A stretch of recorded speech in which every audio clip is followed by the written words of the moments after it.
안녕하세요. 이번 주 금융시장의 정말 최대 관심사죠. 바로 연방공개시장위원회 FOMC 회의 결과를 앞두고 있습니다. 이번 이벤트의 핵심, 그리고 이게 또 특히 한국 시장과 여러분 투자 전략에 어떤 의미가 있을지 좀 깊이 파고들어 보겠습니다.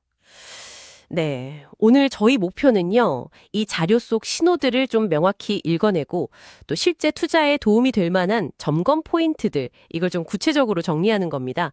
바로 시작해 볼까요? 네, 정말 중요한 시점입니다. 이게 단순히 금리를 내리냐 마냐 이 문제가 아니거든요.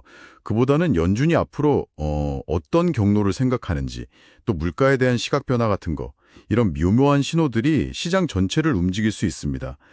네, 제공해 주신 분석 내용 중심으로 핵심을 한번 보죠. 먼저 현지 시간으로 9월 16일, 17일 열리는 FOMC. 음, 자료 보니까 대체로 시장은 한 25bp, 그 정도 금리 인하를 예상하고 있다, 이런 분석이네요. 근데 이게 다는 아니겠죠? 그렇습니다. 25bp 인하 자체는 뭐랄까, 이미 시장 가격에 거의 다 반영됐다고 봐야겠죠. 진짜 시장을 움직일 변수는요, 같이 나오는 경제 전망 요약, SEP라고 하죠. 특히 그 안에 점도표, 이게 중요합니다. 이게 뭐냐면 연준 위원들이 앞으로 금리가 어디쯤 갈 거다 이렇게 예측하는 걸 점으로 찍어 보여주는 건데요. 여기서 2025년 말 그리고 2026년 금리 예측치가 어떻게 나오는지 또 장기 물가 전망 경로가 어떻게 바뀌는지가 중요해요. 이게 앞으로 추가 인하 기대감을 결정할 핵심 열쇠가 될 겁니다. 아, 그러네요. 최근 지표 보면 좀 헷갈릴 수 있겠어요. 고용은 좀 식는 것 같은데, 물가는 여전히 목표치보다 높고, 그래서 분석에서는 연준이 이번에 좀 조심스럽게, 그러니까 점진적 완화 이 기조를 보일 가능성이 높다, 이렇게 보는군요. 제롬 파월 의장 기자회견 발언 하나하나에 시장이 정말 숨지고 있겠네요. 정확합니다. 특히 파월 의장이 인플레이션 압력 중에서도 자료에서 언급된 관세 문제나 글로벌 공급망 재편 같은 거 있잖아요. 이런 좀 더 구조적인 요인들, 이걸 어떻게 평가하는지가 굉장히 중요합니다.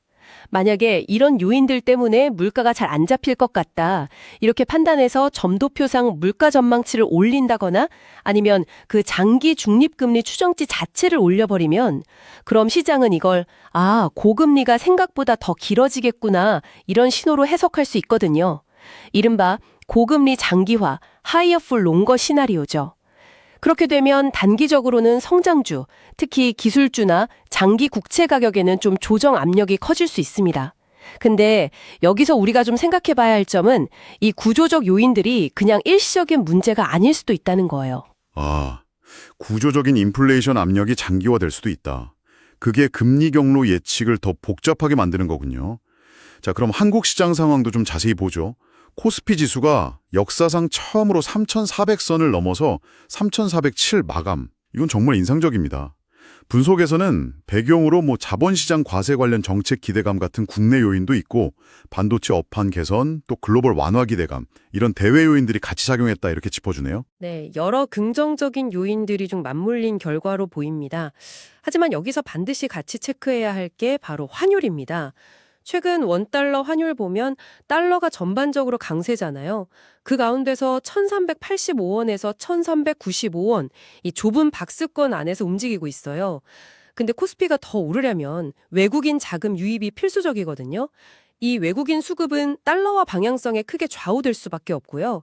그래서 이번 FOMC 결과 이걸 시장이 어떻게 해석하느냐에 따라서 이 박스권 상단인 1395원이나 하던 1385원이 생각보다 빠르게 뚫릴 가능성도 있다. 이걸 좀 염두에 두셔야 합니다. 네, 그렇죠.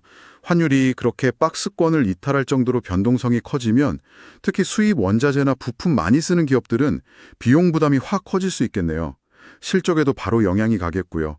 국내 정책 환경도 이런 변수를 당연히 고려해야 할 텐데요. 맞습니다. 한국은행도 지난 8월에 기준금리를 연 2.50%로 동결했잖아요. 물가 안정과 금융 안정 사이에서 굉장히 신중한 모습을 보였죠.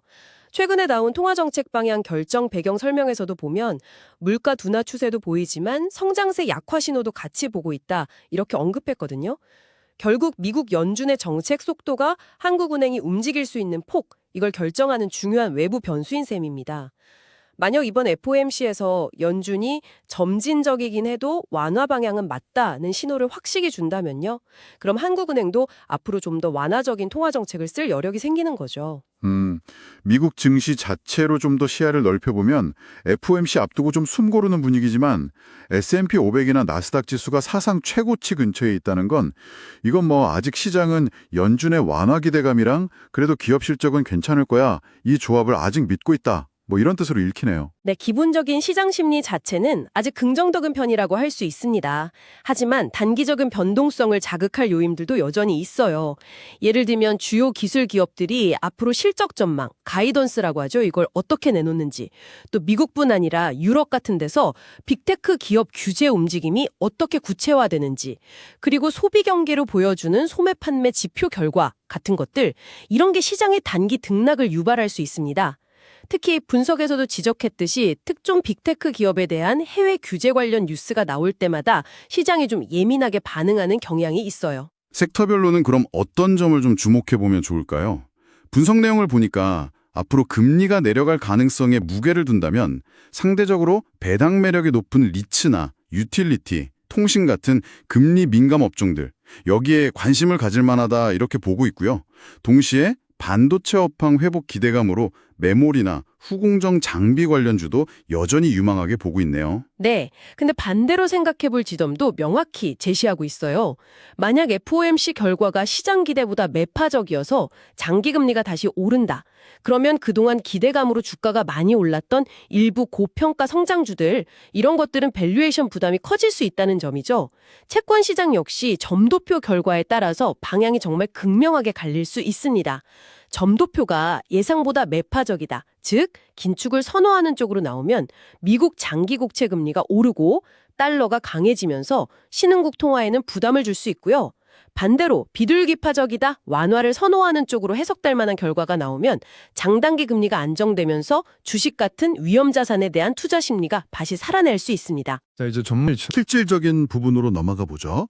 이 분석 자료가 특히 유용한 게 이런 거시적인 전망을 바탕으로 개인 투자자들이 그럼 이번 주를 어떻게 대비해야 하냐, 이 구체적인 체크리스트 5가지를 딱 제시하고 있거든요. 이거 하나씩 짚어보면서 그 의미를 좀 해석해보죠. 네, 첫 번째는 포지션 규모 조절, 그러니까 사이징이죠. FOMC처럼 시장 방향을 크게 바꿀 수 있는 이벤트 전에는 일단 불확실성에 대비하는 게 우선이라는 겁니다.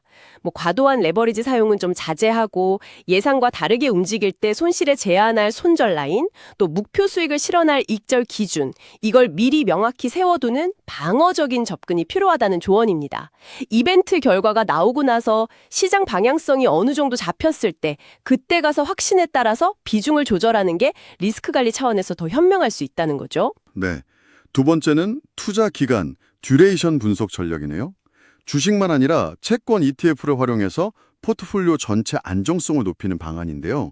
특히 금리 변화 민감도가 다른 중장기 국채 ETF랑 단기 국채 ETF를 섞어서 투자하는 방식을 예로 들고 있어요.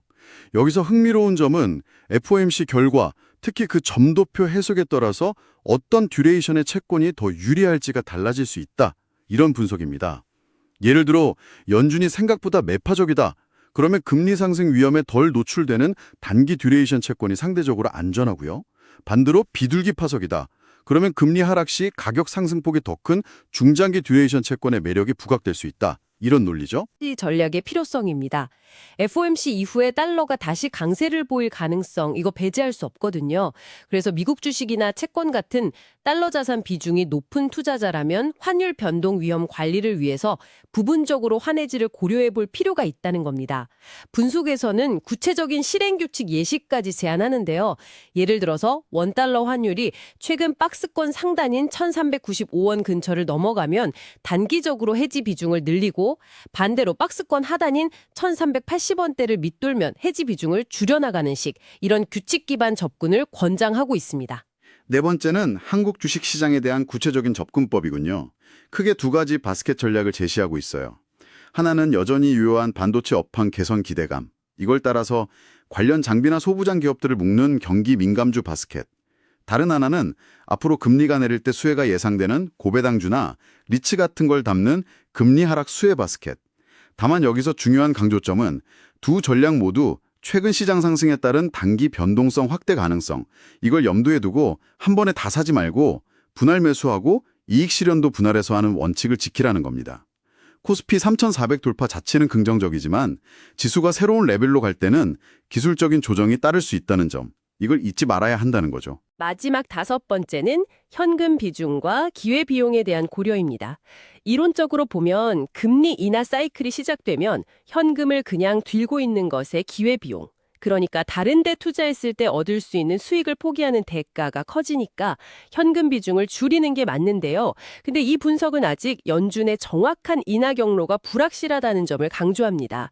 따라서 당장은 급하게 현금을 다 쓰기보다는 현금 10, 20% 플러스 만기가 짧은 단기 채권 10, 20% 정도, 이걸 합쳐서 일종의 완충 자산, 버퍼로 확보해두고 FOMC 이후 시장 상황을 보면서 전체 자산 배분 비중을 다시 조정, 즉 리밸런싱하는 신중한 접근을 추천하고 있어요. 뭐랄까 일종의 안전벨트를 메고 상황을 좀 지켜보자는 거죠. 네, 오늘 저희는 여러분이 제공해 주신 분석 자료를 토대로 해서요. FOMC를 둘러싼 핵심 변수들, 또 이게 한국 시장과 여러분 포트폴리오에 미칠 영향, 그리고 실제 행동으로 옮길 수 있는 5가지 체크리스트까지 아주 상세하게 살펴봤습니다. 이번 주 시장을 볼 때 특히 주목해야 할 3가지 포인트 다시 정리하면 이렇습니다. 첫째, FOMC 금리 결정 자체랑 같이 공개될 점도표, 특히 2025년 말 금리 예측 중앙값이랑 물가 전망 경로.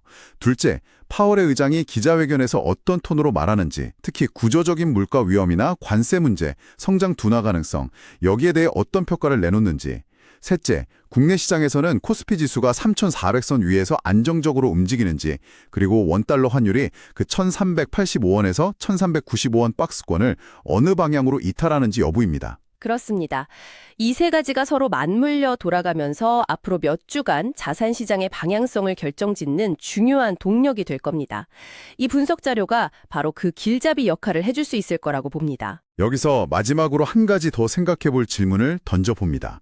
오늘 분석 과정에서 여러 번 나왔던 관세 문제나 글로벌 공급망 재편 같은 구도적인 인플레이션 요인들, 이게 단순히 단기적인 시장의 어떤 노이즈가 아니라 어쩌면 우리가 익숙했던 팬데믹 이전의 그 저물가, 저금리 시대와는 근본적으로 다른 새로운 장기 투자 환경, 일종의 뉴 노멀을 만들고 있는 건 아닐까요?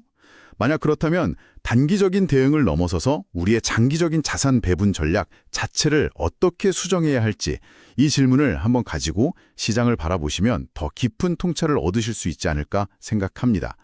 오늘 저희와 함께한 이 깊이 있는 분석이 여러분의 현명한 투자 결정에 도움이 되었기를 바랍니다.